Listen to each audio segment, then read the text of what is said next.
But we'll start with the game that we just watched. Of course, Aston Villa versus Leeds United. Now, when I came into this game, watching this game, sat down watching it, I thought to myself, right, somebody's going to be awful. And I was edging towards Leeds, I'm going to be honest with you. And I thought to myself, sure, it's going to be easy tonight. I'm going to kick back, I'm going to open them phone lines up, I'm going to say Marsch out and let's see what happens.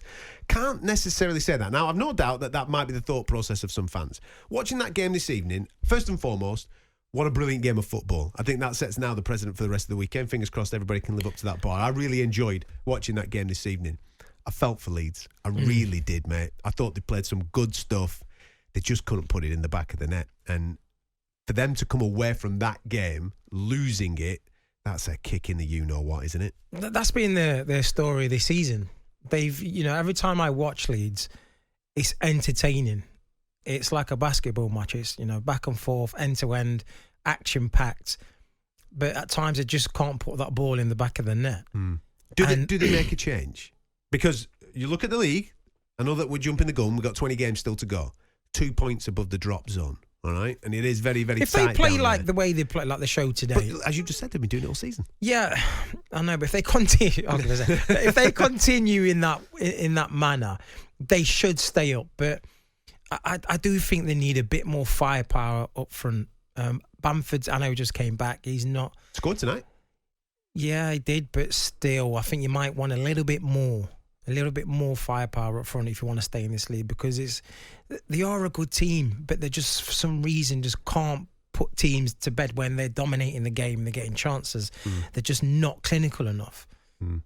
Everything else, the energy, the team spirit, the work rate is spot on. Build-up play. Some of the play that they're playing tonight, absolutely sensational. From an Aston Villa point of view, even though I thought that Leeds were very unlucky to be beaten this evening, what Unai Emery has done since coming into Aston Villa, from my observation, and again, this is open to Aston Villa fans, you go there week in, week out, and you've got a better opinion on this than I have. But he's made them resilient. They're not soft. They're not soft anymore. You know what I mean? And tonight, not flimsy. I didn't think that they were the best team by any stretch of the imagination. Don't get me wrong. They had big pockets of the match. Certainly the first 20 minutes where they looked very, very good. That energy was there and they were all over Leeds United.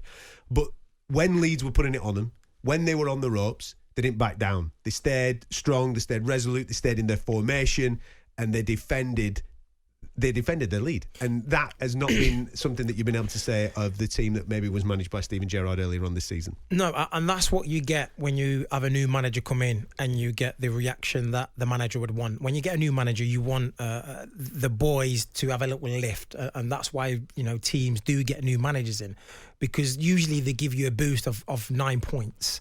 They go on a little run, or they're more they want to play for their places, so they want to impress the manager, and you get a little bit extra out of the players.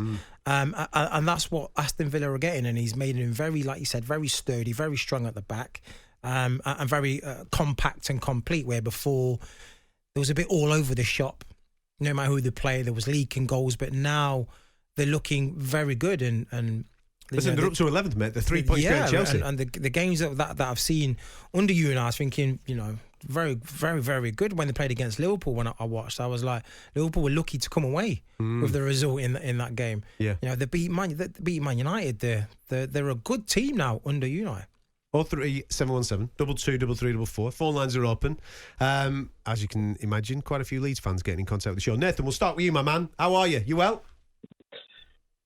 Yeah, not too bad, fellas. How are you doing? Yeah, we're good, mate. Thanks, we're good, mate. You must be sick, pal, watching that. I actually thought that you played well this evening. You just come away, obviously, on the wrong end of the result. Yeah, another frustrating night. Better team once again, and we end up with nothing, just like sort of West Ham last week. Granted, we got a point. But, yeah, you know what it is? We just need to stop giving teams a leg up or a head start. That's been our massive downfall this season. We just continue to make hard work of games for ourselves, and that defence at times, I have to hide behind my sofa because, Robin Koch, he started every game for Leeds this season, and is it any wonder we've conceded so many sloppy goals?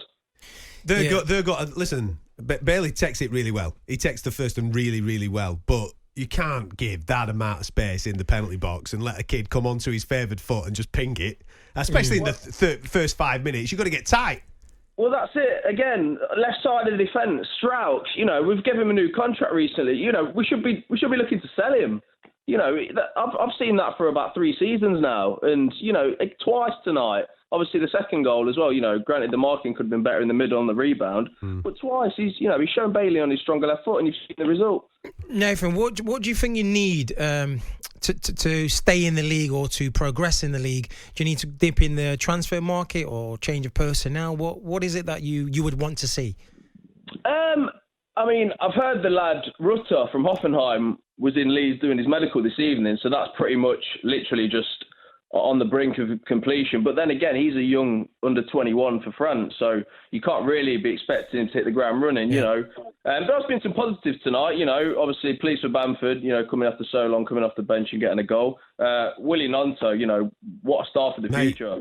Where have you found him from? Jeez, he is sensational. Yeah, he's great, isn't he? And for the price, you won't believe as well. I believe it was about 3 million, 4 or 5 million from Zurich in Switzerland. So, props to the scouting department there. Yeah, I don't think Ashley Young's too happy with it, mate. I think he's twisted him into the ground tonight. He was sensational, the kid. Johnny, how are you, mate? Yeah, not too bad, fellas, thank you. Go on, mate. What do you want to say? I think just here we are sat in traffic, queuing out at Villa Park to get out after another performance like that.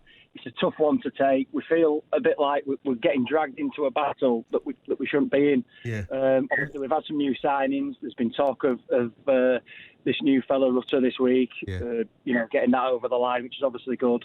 There's potential. Would Leeds fans like to see a proven Premier League striker come into a massive club like Leeds and bang 20 goals in?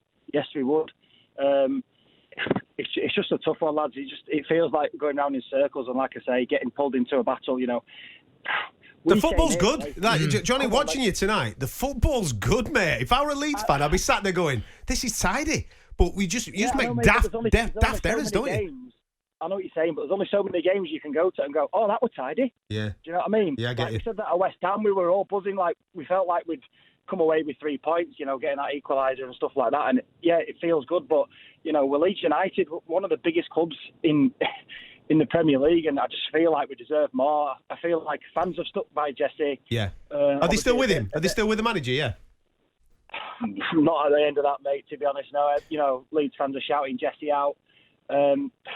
Again, do we feel like Leeds United deserve a proven manager that can push on? And like I say, I feel like Aston Villa got lucky, and yeah. But why did it take for us to go 2-0 down to get a rocket going and think, we better score here, or we better do something because the fans are getting. Do you know what I mean? We've got some of our new signings coming over, try to G us up, which we don't need. Is it, Johnny, in your opinion, is it personnel or is it what Jesse Marsch is doing? Because watching tonight, the football was good, the formation was good. It was just daft errors. Well, I'm going to go back to Jesse's press the other day, and when we played Cardiff, obviously, come back there, and he said he was bringing certain players on, and with Max, our new signing as well, he pretty much said, I didn't know where I was going to play him. I wasn't sure. I changed my mind 5 or 6 times. They were his words. Proven managers who know what they're doing. I don't know, but it feels like they aren't changing where they're putting players 5 or 6 times during the game. It feels like they have a game plan and they know what they're doing. If it goes wrong, they go to plan B. And I'm just echoing what Leeds have said today, and we just don't feel like there's a proven game plan. Like, right, if we go 2-0 down, who's, you know what I mean? And to bring Firpo on in the last 10 or 20 minutes, who Leeds fans will probably say no one's been happy with all season, except from a little sporadic, do at Cardiff the other day. None of everyone's been happy with him, so I don't know why we thought he was going to be the solution. But out of a list of 9 or 10 attacking players, we have to rely on Bamford, who love him to pieces. He's been with us for years and obviously been on a great journey with us. But I just feel like maybe the new signings, the new signings that Jesse's going to bring in could make a difference, and then you could be praising Jesse. So maybe would you not be fair to give him a chance with these signings and see how you climb or see what you do after that? Yeah, no, I hope I am, mate. Yeah, I hope I'm eating my words, and I hope in a couple of weeks I'm going, yeah, Jesse's the best guy. Like I say, we've stuck by him, and it just feels. I don't know who's in charge of signing the players, whether it's him, Victor. You will have a say, though. As a manager, you have a say, yes or no, or you don't always, though, do you? I mean, people just bring in all sorts, don't they? Like watching that tonight, Johnny, mate, and I can hear it in Cheers, your voice, mate. pal. I can hear it in a lot of Leeds fans that I speak to, and especially on social media. Attacking-wise, they look good. Go forward, look good. They create stuff. Obviously, you've brought up, they just don't have that guy at the moment that's being that clinical guy to put the ball in the back of the net. But more importantly, it's just stupid stuff at the back. You can't stand off a lad who's in form. Bailey's in form. You can't stand off him, put him on his favoured foot, 16 yards out, stand off him 3 yards and think he's not going to have a do here. Yeah. Right? And the kid put it in the top bin.